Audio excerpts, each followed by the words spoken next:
Amanda Sri Wahyuni. Saya akan menjelaskan tentang flowchart simulasi Arduino pada tingkat CAD. Di sini saya akan menjelaskan tentang flowchart tugas pertama. Bisa teman-teman lihat sekalian, kita menggunakan 3 push button dan 3 LED. Apabila push button 1 ditekan atau ya, maka LED 1 akan menyala. Apabila push button 2 ditekan, maka LED 2 akan menyala. Dan apabila push button kita tekan, push button yang ketiga, LED 3 juga akan menyala. Jika ketiga push button ini tidak kita tekan, maka LED 1, LED 2, dan LED 3 tidak akan menyala. Selanjutnya kita masuk ke rangkaian simulasi Arduino dari flowchart 1. Tadi kan kita menggunakan 3 push button dan 3 LED ditambah 1 rangkaian Arduino. Nah, untuk LED-nya sendiri itu LED pertama saya kasih warna biru, LED kedua itu kuning, dan LED ketiga itu merah. Untuk kaki anoda pada LED 1 itu terhubung dengan kaki 11 Arduino, LED 2 kuning terhubung dengan kaki 10 Arduino, dan LED 3 merah terhubung kaki 9 Arduino. Untuk kaki katoda dari ketiga LED ini itu dirangkai seri terhubung dengan resistor lalu masuk ke ground Arduino. Pada push buttonnya sendiri, push button pertama itu masuk ke kaki 5, push button kedua ini kita masuk ke kaki 4, dan push button ketiga itu masuk ke kaki 3. Untuk terminal 1 push button 1 dan terminal 1 push button 2 dan terminal 1 push button 3 itu masuk semua ke grounding. Buat rangkaiannya sih ini. Selanjutnya kita masuk ke program yang telah saya buat. Saya menggunakan cosin.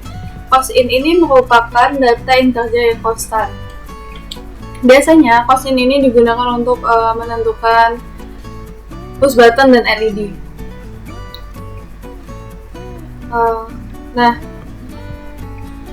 Nah, pada cosin LED 1 menggunakan pin 9, LED 2 itu menggunakan pin 10, dan LED 3 itu menggunakan pin 11. Kemudian begitupun dengan cosin push buttonnya. Push button 1 menggunakan pin 3, push button 2 menggunakan pin 4, dan push button 3 menggunakan pin 5. Terus kita lanjut ke line 4, void setup, di mana untuk void setup ini itu ada ruang konfigurasi if ya. Output dan inputnya bisa disetting. Nah, fungsi for di sini itu untuk pengulangan syarat. Dari for ini itu ada syaratnya juga. Pertama itu data integer, kedua itu ada batas maksimalnya. Nah, batas maksimalnya ini 11. Dari 2 tipe data tersebut kita menulisnya I++. Maksudnya dari I++ itu adalah terus bertambah. Jadi I+1 bertambah.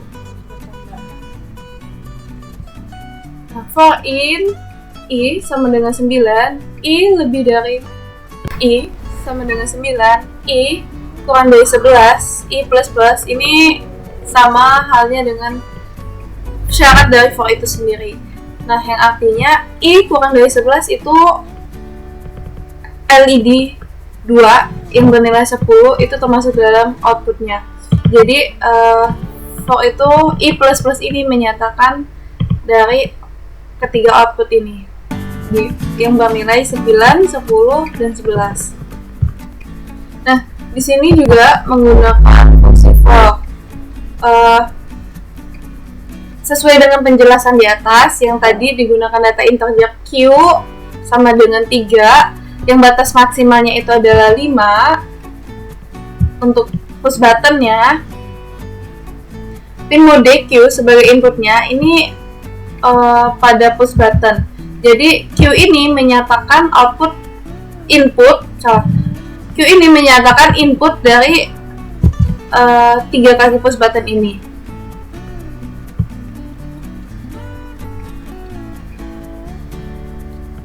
Push button ini nilainya tuh nggak akan bisa dibaca kecuali kita buat suatu tipe untuk menampung hasil dari bacaan push button itu.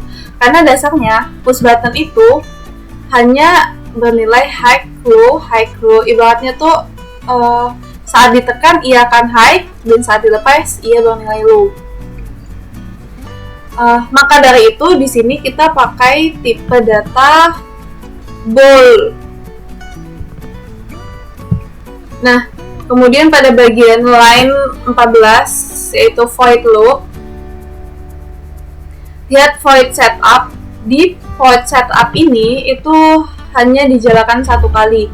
Kemudian pada void loop ini ia akan dijalankan berulang kali atau terus menerus. Jadi kan pada integer itu bisa menyimpan data dari 0 sampai sekian ribu. Nah, sedangkan ball ini hanya menyimpan data 0 atau 1, high atau low, hidup atau mati. Nah, jadi di sini kita akan menggunakan bacaan 1, ball baca 1 sama dengan digital rate PB1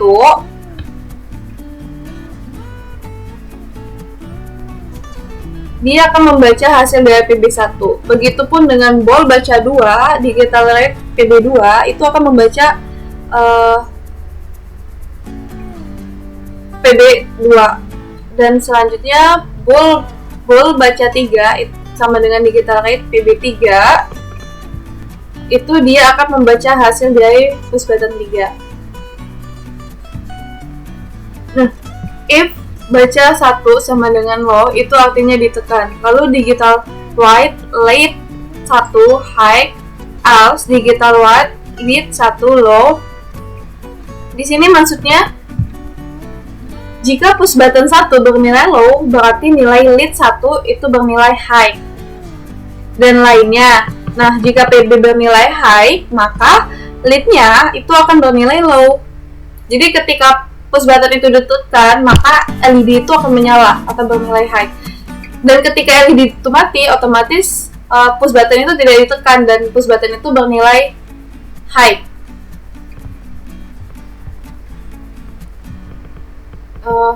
Terus jika push button 2 bernilai low, otomatis LED-nya akan bernilai high. Jika push button bernilai high, maka LED-nya akan bernilai low. Dan jika if baca 3 sama dengan low, yang artinya itu jika push button 3 bernilai low, maka LED 3 bernilai high. Jika push button-nya yang bernilai high, maka LED-nya bernilai low. Begitu. Dan sini else itu untuk memastikan bahwa LED-nya mati atau hidup. Jadi if ini adanya karena akan berhubungan dengan if. Kalau untuk programnya ini begini, dan coba kita lihat simulasinya. Teman-teman lihat di sini audionya udah menyala. Nih, ketika push button 1 kita tekan, maka LED 1 akan menyala. Ketika push buttonnya tidak ditekan, maka LED 1 tidak akan menyala. Ketika push button 2 yang ditekan, LED 2 yang akan menyala. Dan begitu juga sebaliknya. Ketika LED 3 yang ditekan, LED 3 yang akan menyala. Kita masuk ke percobaan kedua. Pada percobaan 2, byte data sama dengan 0, itu artinya data awal itu 0. Nah, masuk perintah. Jika push button ini ditekan, maka data sama dengan data plus 1. Jika data lebih dari 3, maka data sama dengan 0. Lalu, jika push button tidak ditekan dan data lebih dari 3, maka data sama dengan 0. Itu kembali ke data awal mula-mula 0. Jika data tidak sama dengan 0, maka data sama dengan 1. Artinya LED 1 menyala. Jika data tidak sama 1, maka data sama dengan 2. Dan jika data sama dengan 2, LED 2 yang akan menyala. Jika data tidak sama dengan 2, maka data sama dengan 3. Jika data sama dengan 3, maka LED 3 yang akan menyala. Jika data tidak sama dengan 3, maka tidak ada LED yang akan menyala. Dalam artian, jika data tidak sama dengan 1, tidak sama dengan 2, tidak sama dengan data 3, maka LED 1, LED 2, dan LED 3 tidak akan menyala. Di sini kita masuk ke flowchart kedua. Kita menggunakan 3 LED dan 1 push button. LED pertama itu warna putih, LED kedua itu hijau, LED ketiga itu merah. Kaki push button itu masuk ke pin 5, dan yang satunya ini masuk ke grounding.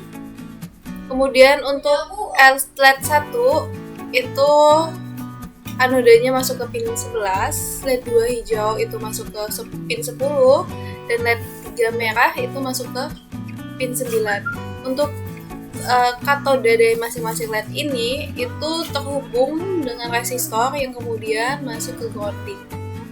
Lalu di sini kita ada kodenya atau programnya. Nah, sekarang kita lanjut ke program yang kedua dari FlowCAD 2 ya.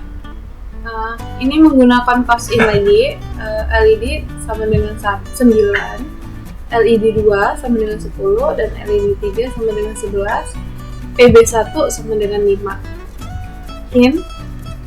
I sama dengan 0.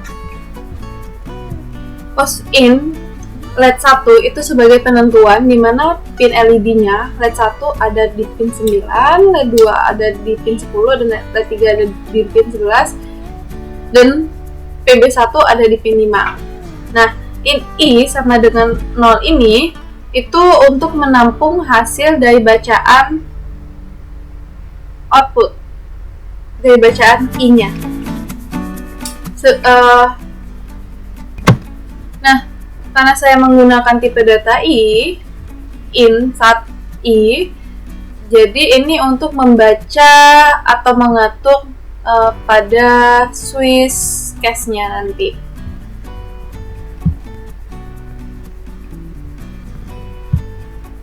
Jadi tadi sel Bigel itu untuk membaca dari Arduino-nya ini dengan monitor yang ada di komputer. Dan kemudian 9600 ini itu untuk kecepatan pengiriman datanya. Lalu kita menentukan pin mode 1. Kita menentukan pin mode 1 LED 1 output, pin mode 2 LED 2 output, dan pin mode LED 3 output. Nah, jadi LED 1, 2, 3 itu ditentukan sebagai output. Pin mode LED 3 output. Selanjutnya ada pin mode PB1. Nah, pin mode PB1 ini input full up. Nah, jadi artinya keadaan pin 1 itu full up. Jadi waktu tidak ada ditekan atau tidak ditekan, nilainya itu akan high. Dan kalau ditekan, nilainya itu menjadi low. Di line ke-12 ini ada void loop. Void loop ini fungsinya itu bakal dijalankan berulang-ulang. Nah, lalu PB1 itu nilainya nggak bakal bisa kebaca, kayak seperti yang saya sampaikan tadi. PB1 push button itu nilainya tidak akan dibaca kalau kita tidak menambah tipe data untuk menampung hasil bacaan dari push buttonnya itu. Nah, untuk program kali ini saya juga menggunakan lagi bool sebagai bacaan. Bool baca sama dengan digital read PB1, if baca sama dengan low, I++ delay 300 itu maksudnya tipe baca bool ini itu namanya baca. Lalu digital write, dia akan menambah nilai dari PB1. Dia akan menambah nilai dari PB1, tipe data sama dengan bold, nama data itu sama dengan baca. Selanjutnya ada if baca sama dengan low. Ini tadi kan PB1 ditekan, nilainya low. Nah, itu maksudnya bacaannya jika PB1 ditekan, maka I++ itu nilai I-nya akan bertambah 1 setiap push button ditekan. Nah, lalu untuk delay 300 ini delay 300 ini itu untuk penekanan. Karena jika saat kita menekan push button itu butuh waktu untuk penekanan selanjutnya. Jadi intinya tuh butuh jeda waktu. Kemudian di switch case ini kita atur nilai I-nya. Switch I itu ada case 0. Case 0 itu artinya sesuai dengan nilai awal, di mana nilai awal I-nya itu sama dengan 0. Lalu di digital write lead 1 low, lead 2 low, lead 3 itu low. Karena waktu keadaan awal Arduino dihubungkan ke tegangan atau adanya masuknya tegangan, LED-nya itu bakalan mati semua. Ketika PB-nya ditekan sekali, berarti nilai I-nya bertambah jadi 1, yang berarti masuk ke case 1. Masuk ke case 1 ini. Nah, di case 1 ini, itu digital write-nya, LED 1-nya itu bernilai high. LED 2 itu bernilai low, dan LED 3 itu bernilai low juga. Pada case 1 ini, ia akan menyalakan hanya satu LED, sedangkan untuk LED 2 dan 3 akan mati. Karena program yang dijalankan hanya untuk LED 1. Nah, jika push buttonnya ditekan satu kali lagi, maka nilai I-nya menjadi 2 dan lalu masuk ke case 2. Nah, di case 2 ini ada digital write LED 1 low, digital write LED 2 high, dan LED 3 itu low. Kan yang awalnya tadi itu LED 1 hidup di case 1, tapi pas masuk ke case 2 ini jadi mati. LED 1-nya dan LED 2-nya jadi high atau nyala. Kalau PB-nya ditekan sekali lagi, maka I-nya menjadi 3 dan masuk ke case 3. Lalu di case 3 ini, digital write-nya LED 1 low, LED 2 low, dan LED 3 high. Yang awalnya LED 2 tadi menyala di case 2, tapi di case 3 LED 2 malah mati dan LED 3 bernilai high atau nyala. Kemudian next pada link ke-44 ini ada default. Nah, kan di sini kita hanya menggunakan 3 perintah switch. Itu kenapa pakai default? Karena kalau nggak pakai default, nilainya itu nambah terus. Jadi yang awalnya 0 jadi 1, jadi 2, jadi 3, dan harusnya jadi 4. Maka itu dikasih default agar nilainya balik ke awal lagi jadi 0. Dan jadinya LED akan mati semua. Dan programnya akan terus berlanjut. Nah, di sini kalau switch case, kita itu jangan lupa buat ngasih break. Nah, sedangkan break di sini itu untuk memberhentikan. Jadi kalau pada switch itu kita tidak menggunakan break, maka programnya akan terus bertambah dan akan terus berjalan dengan putarannya. Begitulah program yang telah saya buat.